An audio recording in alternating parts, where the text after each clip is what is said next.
大家好，马哥来了。今天咱们做一个咱们西北的炒泡掌，面一节一节的，就跟鞭炮一样，所以就叫炒泡掌。新疆的朋友说这就是他们那边的二节子炒面。新疆的朋友可以留个言，看一下二节子炒面和这一样不？先准备点牛肉切成丁，切上一点蒜苔，番瓜也切成小丁，切上一点红椒、青椒，西红柿切碎，再切一点洋葱，也就是皮芽子。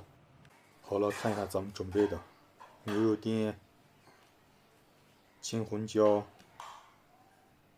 洋葱、番瓜、蒜苔、西红柿，还有醒好的面。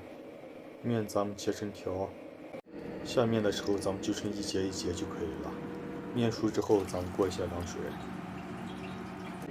起锅烧油，咱们开始炒菜。油过之后倒入牛肉，牛肉炒到变色之后，咱们放点盐、花椒粉，入到味。加入葱姜蒜，炒出香味。倒入西红柿，把西红柿的汁炒出来。倒入咱们准备好的番瓜、洋葱、蒜苔、青红椒。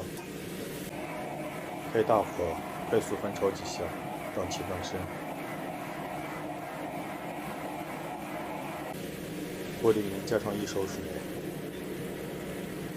水开之后，咱们开始调味，加入盐、鸡精、花椒粉，能吃辣的再加一点辣面，最后加一点酱油。倒入过完水的面条，开大火快速翻炒，把调料都炒匀。最后加一点红油，增香增色，就可以出锅了。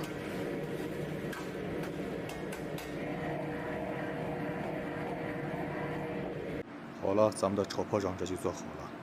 新疆的朋友看一下，这和二节子炒面一样不？完了记得给马哥点赞、关注、评论、转发。马哥教你做家常清真美食，马哥带你探寻各地回族美味。谢谢大家。